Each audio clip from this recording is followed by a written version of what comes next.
ശാക്തേയ ഉപാസനകളുടെ ഭാഗങ്ങളിൽ നമ്മൾ ലളിതാ സഹസ്രനാമവും ദേവി മഹാത്മ്യവും ഇത് രണ്ടുമൊക്കെയാണ് പറഞ്ഞുകൊണ്ടിരുന്നത്. ഇതെന്താണ് ഇവ തമ്മിലുള്ള ബന്ധം? മാർക്കണ്ഡേയ പുരാണത്തിലാണ് ലളിതാ സഹസ്രനാമം. ദേവി മഹാത്മ്യം എന്ന് പറയുന്നത് ദേവിയുടെ മഹാത്മ്യം പറയുന്ന ഭാഗമാണ്.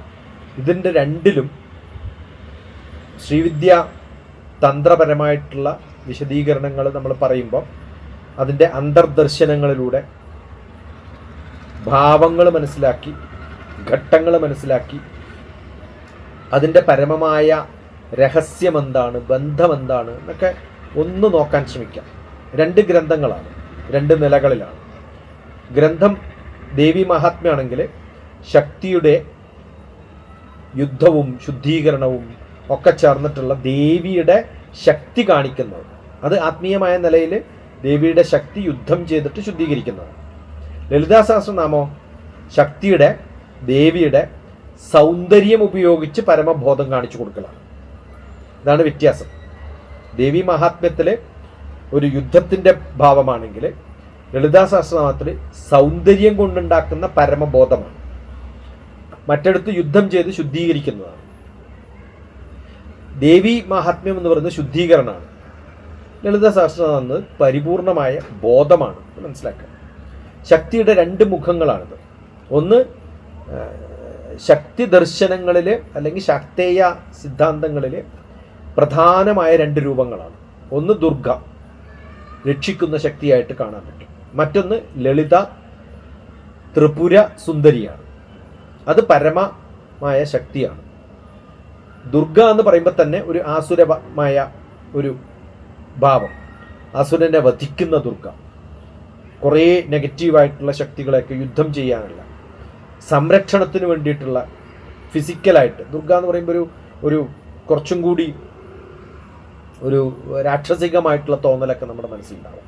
അങ്ങനെയല്ല പറഞ്ഞത്, അങ്ങനെ ഉണ്ടാവാന്ന് പറഞ്ഞത്. ലളിതാ ത്രിപുര സുന്ദരിയാവുമ്പോഴോ സുന്ദരി തന്നെയാ പേര്, സൗന്ദര്യമാണ്. മാർഗം എന്ന് പറയുന്നത് പ്രധാനമായിട്ടും അട്രാക്ഷനിലൂടെയാണ്.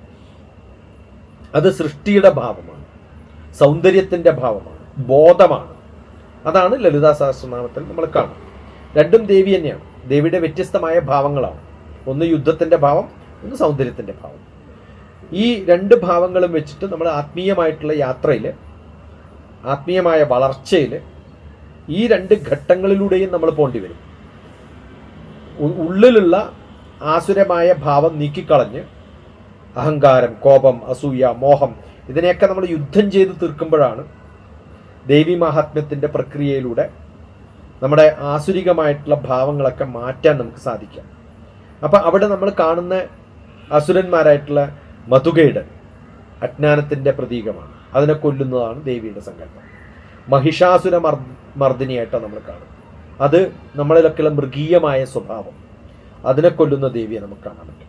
രക്തബീജൻ എന്ന് പറയുന്ന നെഗറ്റീവ് ചിന്തകൾ, അത് വൈറസ് പോലെയാണ്, പിന്നെയും പിന്നെയും പിന്നെയും പടർന്നുകൊണ്ടിരിക്കും. ആ രക്തബീജനെ കൊല്ലുന്ന ദേവിയെ നമുക്ക് കാണാൻ പറ്റും. ശംഭു നിശംഭു എന്ന് പറയുന്ന അഹങ്കാരങ്ങളെ കൊല്ലുന്ന ഭഗവതിയെ നമുക്ക് കാണാൻ സാധിക്കും.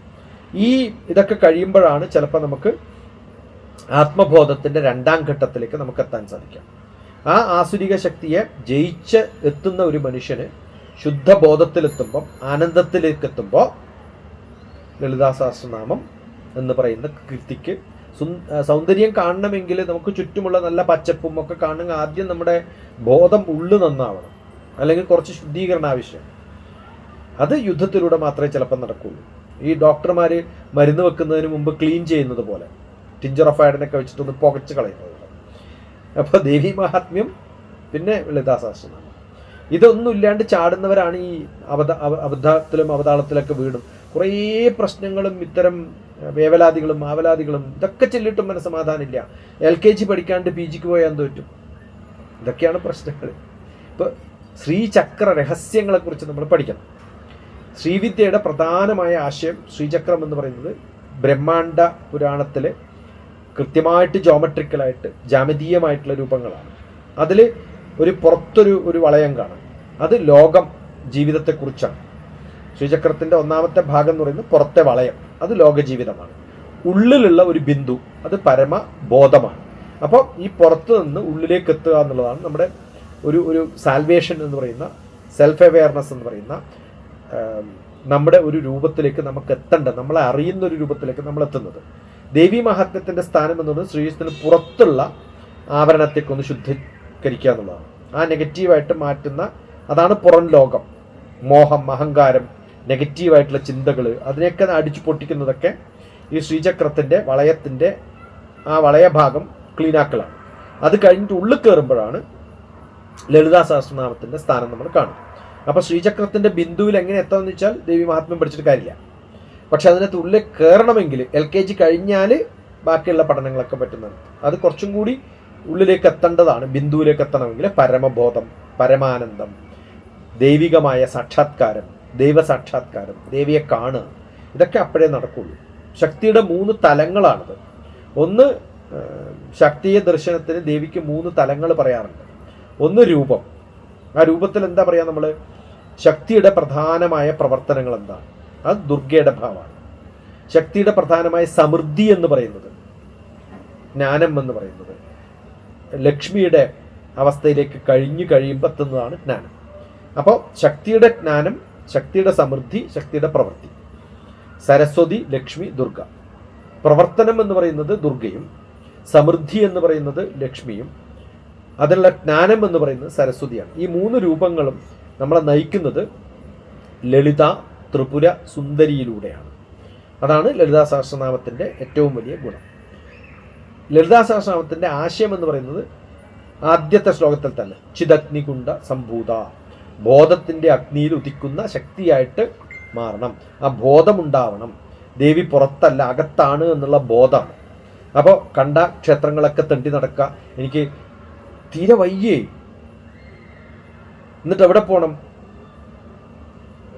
കേദാർനാഥ് പോകണം, ബദരീനാഥ്. ദാരിദ്ര്യമാണെങ്കിൽ ദാരിദ്ര്യം, എന്നാൽ ലാവിഷായിട്ട് കുറേ കാശുണ്ട്, ഹെലികോപ്റ്ററിലും ഫ്ലൈറ്റിലും പോവാം.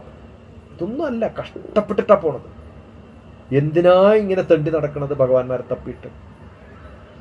ഓക്കെ, സാഹചര്യം വന്നു, എല്ലാം ക്ലീനാണ്, വേറെ പണിയൊന്നുമില്ല, തൊട്ടടുത്തൊരു ക്ഷേത്രമുണ്ട്, ഞാൻ അവിടെ ഒരു പരിപാടിക്ക് പോയി, പോകുന്നതിന് കുഴപ്പമൊന്നുമില്ല. അതിനായിട്ട് മെനക്കെട്ടിട്ട് പോകുമ്പോഴാണ് ഈ പ്രശ്നങ്ങൾ ഉണ്ടാകുന്നത്. ഇത്ര കാശാണ് ഭാരതത്തിൽ ഇത്തരം ആവശ്യങ്ങൾക്ക് വേണ്ടിയിട്ട് ചെലവഴിക്കുന്നത്, ഒരു വിവരവും ഇല്ലാണ്ട്. ആദ്യം പഠിക്കുകയായിരുന്നിട്ട്, പഠിച്ചു കഴിഞ്ഞിട്ട് ബോധം അറിയുമ്പോൾ അത് നമുക്കൊരു റിയലൈസേഷൻ വരും. ആരോ പറഞ്ഞ് കഥ കേട്ടിട്ടല്ല. ഓ, സരസ്വതി അന്തർഗതമായിട്ട് പോകുന്നതാണ് ബദരീനാഥ്, എന്നിട്ട് അവിടെ പോയിട്ട് എന്താ കാണും? ആരോ ഒരു കൊട്ടയിലെടുത്ത് കൊണ്ടുപോയിട്ട് അവിടുത്തെ വെള്ളം രുചിച്ചിട്ട് എൻ്റെ ഭഗവാനേ ഭഗവാനേ, എന്ത് ഭഗവാൻ? ആ വെള്ളം, ആ അറിവാണ് വേണ്ടത്. നമ്മൾ മനുഷ്യൻ്റെ ചൈതന്യമാണ്, ദേവി പുറത്തല്ല അകത്താണ് എന്ന് പഠിപ്പിക്കുന്ന ശ്ലോകം ചൊല്ലിയിട്ടാണ് അങ്ങോട്ട് പോണത്. അപ്പോൾ അത് അറിയാണ്ട പോണത്. ദേവി മഹാത്മ്യവും ഗീതയും തമ്മിലും വലിയ ബന്ധമുണ്ട്. ആ ബന്ധം എന്ന് പറയുന്നത് ഭഗവത്ഗീതയിൽ 3 ഗുണങ്ങളാണ് പറയുക: തമസ്, രജസ്, സത്വം. മധുകൈഡ എന്ന് പറയുന്നത് തമസ്സും, മഹിഷാസുര എന്ന് പറയുന്നത് രജസ്സും, ശംഭു നിശംഭു എന്ന് പറയുന്നത് സത്വഗുണവുമാണ്. ഈ 3 ഗുണങ്ങളും കടന്നാൽ മാത്രമാണ് നമുക്ക് എവിടെ എത്താൻ പറ്റുക? ത്രിപുരസുന്ദരിയിൽ എത്താൻ പറ്റുക. അങ്ങനെ ഓരോ നാമങ്ങളും പഠിക്കുമ്പോൾ നമ്മുടെ അവസ്ഥയിൽ മാറ്റം ഉണ്ടാവണം. അവസ്ഥ എപ്പോഴും ഒന്ന്, നാമങ്ങളൊക്കെ പഠിച്ചു ഒരു കാര്യം ഉണ്ടാവില്ല. ഈ 2 ഗ്രന്ഥങ്ങളുടെയും സന്ദേശം, ഇത് രണ്ടും ഒന്ന് തന്നെയാണ് പറയുന്നത്. ആത്മീയമായ യാത്രയാണ്. ജ്ഞാനം, മോഹം, അന്വേഷണം, ശുദ്ധീകരണം, അങ്ങനെ പരമാനത്തിലേക്ക് എത്തുക എന്നുള്ളതാണ്. അജ്ഞാനത്തിൽ നിന്ന് തുടങ്ങി അജ്ഞാനം മോഹം ഉണ്ടാക്കും, മോഹം അന്വേഷണം ഉണ്ടാക്കും, അന്വേഷണം ചെയ്യുമ്പോൾ ശുദ്ധീകരണം നടക്കണം, ശുദ്ധീകരണം നടക്കുമ്പോൾ ജ്ഞാനം ഉണ്ടാവും, ആ ജ്ഞാനം ഉണ്ടാകുമ്പോൾ പരമാനന്ദം ഉണ്ടാവും. അങ്ങനെ നമ്മൾ എത്തിപ്പെടുന്നതാണ് ഈ ത്രിപുരസുന്ദരിയുടെ ശ്രീചക്രത്തിൻ്റെ പരമോന്നതമായ ബിന്ദുവിലേക്ക്, ആത്മജ്ഞാനത്തിലേക്ക്. ആ ശ്രീവിദ്യ ആചാര്യന്മാർ, ഇത് ഗംഭീരമായിട്ട് പറഞ്ഞു തരുന്ന ആചാര്യന്മാർ വളരെ വിരളാണ്. ദേവി മാഹാത്മ്യം ലൈൻ ബൈ ലൈൻ ചിലപ്പോൾ പറഞ്ഞു എന്ന് വരും. നമ്മളൊരു വീട്ടിനകത്ത് എല്ലാ മുറികളും കാണും, പക്ഷെ വീട്ടിൻ്റെ പ്ലാൻ ഇതുവരെ പഠിച്ചിട്ടില്ല എന്നുള്ള പോലെയാണ്. ഇത് വളരെ പുറമേ നിന്ന് നമ്മൾ നോക്കി കണ്ട് പഠിച്ച് അത് കഴിഞ്ഞിട്ട് ലൈൻ ബൈ ലൈൻ പോകുമ്പോൾ നമുക്ക് കിട്ടുന്നൊരു സുഖമുണ്ട്. ആദ്യം സിനോപ്സിസും മെത്തഡോളജിയും ഒക്കെ പഠിച്ച് മനസ്സിലാക്കിയിട്ട് തീസിസ് വായിക്കാം. അപ്പോഴാണ് ആ പ്രബന്ധം എന്താണ് എന്ന് മനസ്സിലാക്കുന്നത്. ഒരു ലളിതാ സഹസ്രനാമം ദൈവബോധത്തിലേക്ക് നമ്മളെ നയിക്കാൻ, ഇത്തരം പഠനങ്ങളുടെ ഭാഗമായി മാറാൻ വളരെ ചുരുക്കം പേർക്ക് മാത്രമേ ഭാഗ്യം കിട്ടിയിട്ടുള്ളൂ എന്നുള്ളതാണ്. ദേവീ മാഹാത്മ്യം മനസ്സിനെ ശുദ്ധീകരിക്കാനും ലളിതാ സഹസ്രനാമം ആത്മസാക്ഷാത്കാരത്തിനും വേണ്ടിയിട്ടാണ്. അപ്പം ശുദ്ധമല്ലാത്ത മനസ്സിൽ വേവലാതിയും ആവലാതിയും ആഗ്രഹങ്ങളും കാമങ്ങളും കുരുഷ്ടും കുബുദ്ധിയും അവിടെ ഇവിടെയൊക്കെ ചാടി നടക്കണം എന്നുള്ള തോന്നലും മെറ്റീരിയലിസ്റ്റിക് ആയിട്ടുള്ള തോന്നലും ഉള്ളവരൊക്കെ ലളിതാ സഹസ്രനാമം വായിച്ചിട്ട് എന്താ ഗുണം കിട്ടുക? ഇങ്ങനെ കാലക്ഷേപം എന്ന് മാത്രമേ പറയാൻ പറ്റൂ. മനസ്സിനെ ശുദ്ധീകരിക്കുന്ന ആ അവസ്ഥയിൽ നിന്ന്, എൻ്റെ അമ്മയൊക്കെ ലളിതാ സഹസ്രനാമം വായിച്ചിട്ടുണ്ടോ തന്നെ സംശയമാണ്. പക്ഷെ ദേവി മഹാത്മ്യം ശുദ്ധമായ മനസ്സുണ്ടായിരുന്നു. ആത്മസാക്ഷാത്കാരമൊന്നും ചിലപ്പം തേടിയിട്ട് തന്നെ ഉണ്ടാവില്ല. കാരണം മനസ്സിൻ്റെ ശുദ്ധി കഴിഞ്ഞിട്ടാണ് ആത്മസാക്ഷാത്കാരം നേടാൻ പറ്റുക. മനസ്സിൽ ദുഷ്ടത ഉണ്ടാവുന്നുണ്ട്, ബാങ്ക് ബാലൻസ് ആലോചിച്ചുകൊണ്ടിരുന്നിട്ട് ആത്മസാക്ഷാത്കാരം തേടി നടന്നിട്ട് വല്ല കാര്യമുണ്ട്. ശുദ്ധമായിട്ടുള്ള മനസ്സുണ്ടാവണം. അത് എങ്ങനെ, എവിടെ, എന്തിന് ഉപയോഗിക്കണം നമ്മുടെ കഴിവുകൾ എന്ന് മനസ്സിലാക്കുമ്പോഴാണ് ആ നിലയിലിരുന്നിട്ട് പിന്നെ ആത്മസാക്ഷാത്കാരത്തിലേക്ക് പോകാൻ പറ്റും. നല്ല ഗുരുക്കന്മാർ വേണം, അവരുടെയൊക്കെ ആശീർവാദവും അനുഗ്രഹവും വേണം. പഠിക്കാനും ചിലപ്പൊന്നും ചൊല്ലാനൊന്നും അറിഞ്ഞു വരില്ല. പക്ഷെ ആശീർവാദം നല്ലപോലെ കിട്ടിയാൽ ചിലപ്പോൾ അതിൻ്റെ ഉള്ളിലുള്ള ഒരു ബോധം നമ്മളിലൊക്കെ ജനിക്കാൻ ഒരു സാധ്യത ഉണ്ടായാൽ ഭാഗ്യം ഉണ്ടാവട്ടെ എന്ന് പ്രാർത്ഥിക്കട്ടെ.